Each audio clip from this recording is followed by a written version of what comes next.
The more you praise and celebrate the life, the more there is in life to celebrate. Hai everybody, selamat datang lagi di My Kind of Five. Hari ini kita akan berbicara mengenai Jayapura. Karena setahun belakang ini saya sudah menetap di Jayapura. Saya datang ke kota ini atau saya tiba di kota ini pada bulan Juni 2019 dan sekarang sudah Juli 2020. Sudah 1 tahun 1 bulan. Selama 1 tahun 1 bulan ini pasti banyak sekali tempat-tempat wisata yang telah saya kunjungi. Mayoritas tempat-tempat yang sudah direkomendasikan oleh blogger, vlogger, ataupun orang-orang yang suka posting-posting foto di Instagram sudah saya datangi. Saya akan merangkum 5 tempat yang menjadi favorit saya selama ada di sini. Sebenarnya susah banget mencari 5 tempat di antara sekian banyak tempat yang menjadi tujuan favorit wisata.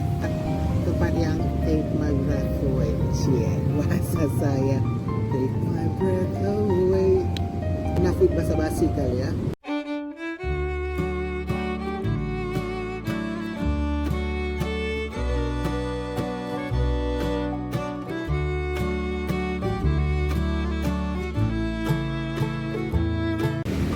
Tempat wisata favorit saya di Jayapura yang berada di kota Jayapura adalah ini adalah Jayapura City. Kalau kalian ingin menikmati pemandangan Jayapura yang indah, saya menyarankan untuk mengunjungi Jayapura City di sore hari, mulai dari jam 3 atau kalau mau dari jam 2 juga boleh. Jam 2 sampai jam 6 Jayapura City itu cantik sekali. Pemandangannya ke kota Jayapura dan kelihatan ke arah pelabuhan dan juga ke arah kota Jayapura. Jadi kalau siang-siang itu kita akan melihat 3 warna lautan, 3 warna air di lautan, dan itu cantik sekali. Angin semilir, walaupun di atas tidak banyak yang jual makanan, tapi ada yang jual kopi, ada yang jual makanan ringan seperti pisang dan juga mie rebus. Ada juga minuman-minuman ringan ya seperti jajanan-jajanan anak SD. Datang ke sana bawa buku atau bercerita atau sekedar foto-foto, bagi yang hobi fotografi juga keren banget. Dan yang paling bagusnya ketika mau sunset, itu langitnya berwarna pink, cantik banget. Salah satu sunset yang tercantik yang pernah saya lihat. Jadi jangan turun sebelum jam 6 dari Jayapura City. Ingat, dari jam 2 sampai jam 6 berada di sana tidak akan terasa, apalagi kita dengan teman yang enak diajak bicara atau kita dengan teman yang enak diajak bicara atau kita membawa headset dengerin lagu yang enak-enak, baca buku, bisa menghabiskan waktu di sini sambil menikmati keindahan kota Jayapura. Jarak ke Jayapura City ini dari tempat saya tinggal itu tidak terlalu jauh. Karena saya belum punya kendaraan saja. Kalau yang punya kendaraan naik motor 15-20 menit sudah sampai. Ya, 15-20 menit. Kalau orang kayak saya yang bawa motornya juga masih belum terlalu mahir, 30 menit lebih kurang. Tapi itu 10-20 menit lah ya. 10-20 menit bagi orang yang mahir bawa motor pasti bisa langsung menuju ke Jayapura City 4 jam 6. Cahayanya juga bagus, warna air lautnya juga bagus sekali, dan yang paling penting adalah semilir anginnya itu membuat di atas juga tidak terlalu panas.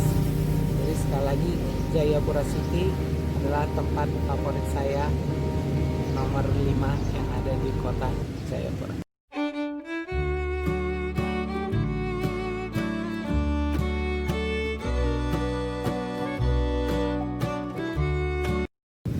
Tujuan wisata yang kedua adalah Danau Love atau yang zaman dulu dikenal sebagai Danau Infote. Perjalanan menuju Danau Love ini nggak gampang, kira-kira 2 jam lebih kurang dari kota Jayapura.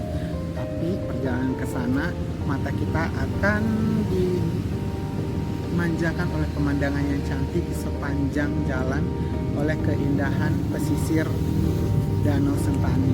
Jadi kita akan melihat, dia akan naik turun bukit. Dari atas kita akan melihat Danau Sentani yang biru, bukit-bukit yang cantik berwarna hijau. Hijaunya itu ada 2 warna juga, ada yang hijau tua, ada yang hijau muda, ada yang 3 warna kalau nggak salah, 2 atau 3 warna. Jadi cantik sekali.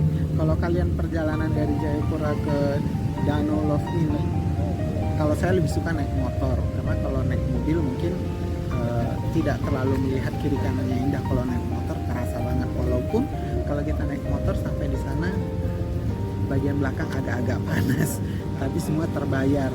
Di Danau Love itu sendiri tidak terlalu banyak kegiatan, kita hanya melihat sebuah danau yang berbentuk hati dan juga ilalang-ilalang yang memang cantik sekali. Jadi kalau kalian memang pengen ke sana, jangan lupa siapkan makanan, minuman buat sepanjang jalan. Kalau kalian pengen istirahat di satu tempat hanya untuk memanjakan mata dengan pemandangan-pemandangan yang indah, Danau Love bisa dikunjungi bersama teman-teman, bersama pacar, karena Danau Love itu jauh.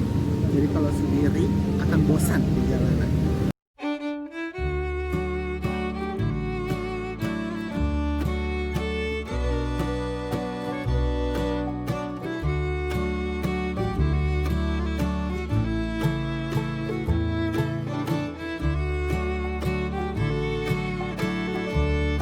Tempat wisata nomor 3 yang menjadi favorit saya di Jayapura adalah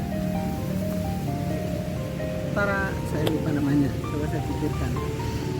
Tablanusu. 2 sampai 2,5 jam dari kota Jayapura. 2 sampai 2,5 jam ke Tablanusu. Perjalanannya tidak seindah kalau kita ke Danau Love, tapi ini pemandangannya berbeda, tidak memandang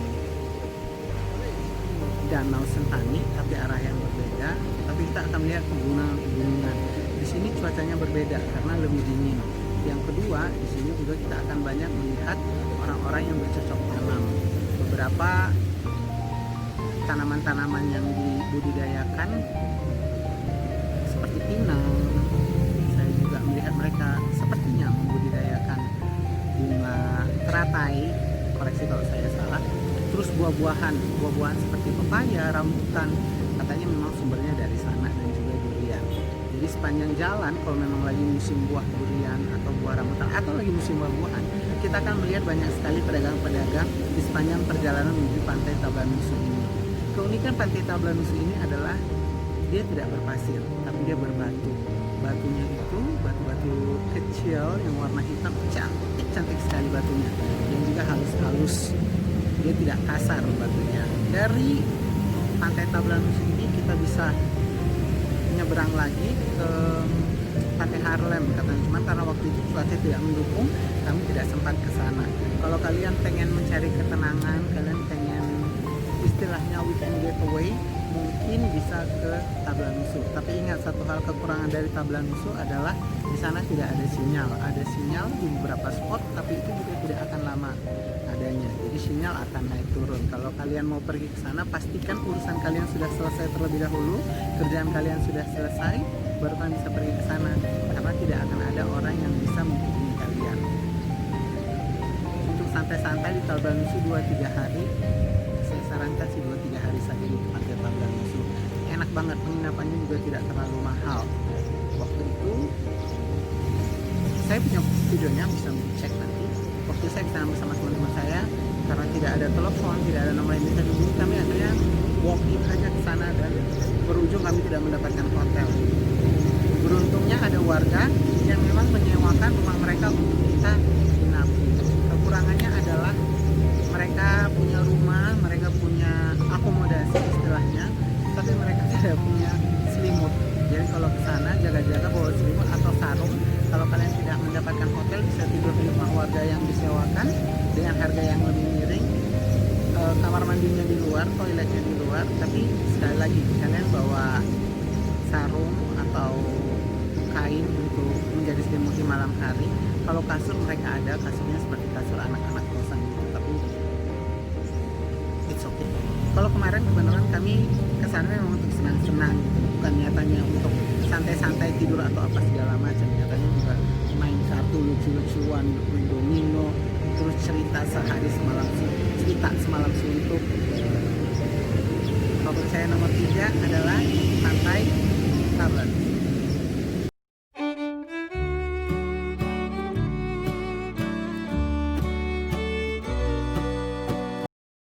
Tidak lengkap rasanya kalau datang ke Jayapura, tapi kita tidak mengunjungi perbatasan Indonesia dan juga Papua Nugini. Jarak dari kota Jayapura, perbatasan Indonesia dengan Papua Nugini atau dikenal dengan nama Skau ini adalah 2 jam. Perjalanan ke sana itu juga cantik banget, pemandangan yang berbeda.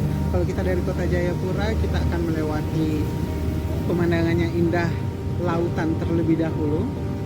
Begitu kita melihat lautan, pantai Holtekam di kejauhan, lalu kita akan masuk mulai ke arah perbatasan dengan pohon-pohon yang besar di sebelah kiri dan juga kanannya. Saran saya jangan pergi ke sana sendirian juga, paling enggak berdua. Daripada naik motor, saya lebih menyarankan untuk naik mobil. Jadi pemandangan-pemandangannya di depan, kiri, kanan, muka, belakang bisa kita foto dari mobil. Hutan-hutan yang luar biasa banget itu sangat menenangkan sekali. Begitu kita sampai di Skau, kita akan sampai di perbatasan Indonesia dengan Papua Nugini. Kita harus menyeberang ke satu tempat, saya lupa namanya apa, dan di situ kita akan melihat pemandangan Laut Pasifik yang biru banget di arah Papua Nugini. Untuk sampai ke tempat pemandangan itu kita harus membayar 20.000 per orang. Dan jangan lupa kalau ke sana sosis dombanya luar biasa sekali. Saya pertama ke sana lepas kendali makan sate domba, nggak tahu ada 10 mungkin ya. Saya makan di sana aja ada 10, mungkin lebih kurang, belum lagi yang saya bawa pulang. Pastikan bahwa bensin mobil kamu penuh, karena kalau nggak penuh di sepanjang jalan nggak ada orang jualan bensin. Bahan makanan juga, siapa tahu di jalan kalian mati gaya, paling nggak ada bahan makanan yang menyelamatkan untuk mengisi kekosongan waktu. Tapi menikmati perjalanan dari kota Jayapura sampai dengan perbatasan itu, kata bosan tidak ada di dalam kamus menuju ke arah sana. Perbatasan Indonesia dengan Papua Nugini, Skau itu menjadi tempat tujuan wisata favorit saya nomor 4 yang ada di Jayapura.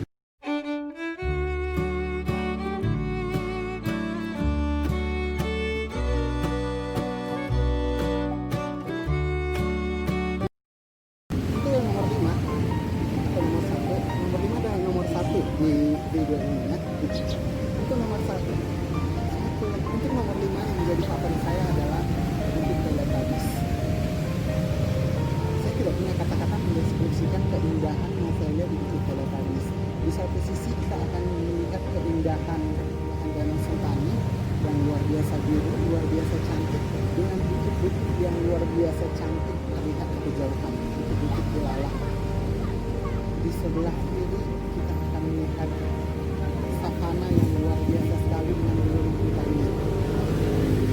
Sekali lagi saya tidak punya kata-kata yang mendeskripsikan betapa indahnya, betapa dari kota Jayapura Bukit Teletabis lebih kurang 1,5 jam sampai 2 jam tergantung karena ada yang bawa motor atau mobil. Sepanjang perjalanan kita akan disuguhi oleh indahnya pemandangan cantik alam Jayapura dari pantai Holtekam di bagian atas ketika kita berada di Island, atau ketika kita hendak sampai di Sentani kita akan disuguhi keindahan. Ketika mau sampai di Sentani kita akan disuguhi oleh kecantikan Danau Sentani. Tidak jauh dari Sentani kita akan sampai di Bukit Teletabis itu. Jalannya agak perlu usaha sedikit karena namanya juga bukit, kita harus mendaki sedikit, tapi begitu sampai di atas itu semua terbakar. Ada satu rumah yang nanti kalau saya ke sana saya akan main rumah itu, karena itu seperti karena rumah itu mengingatkan saya kepada filmnya Shahla Bulaq dan juga yang Mix yang judulnya The Lake House. Beruntung sekali yang punya rumah di sana. Nomor 5 tempat wisata yang menjadi favorit saya di Jayapura adalah Bukit Teletabis. Itu tadi 5 tempat wisata favorit saya di Jayapura. Kalau kamu punya tujuan wisata favorit di Jayapura di luar 5 yang telah saya sebutkan, boleh komen-komen di bawah. Sampai jumpa di video-video berikutnya. Aloha.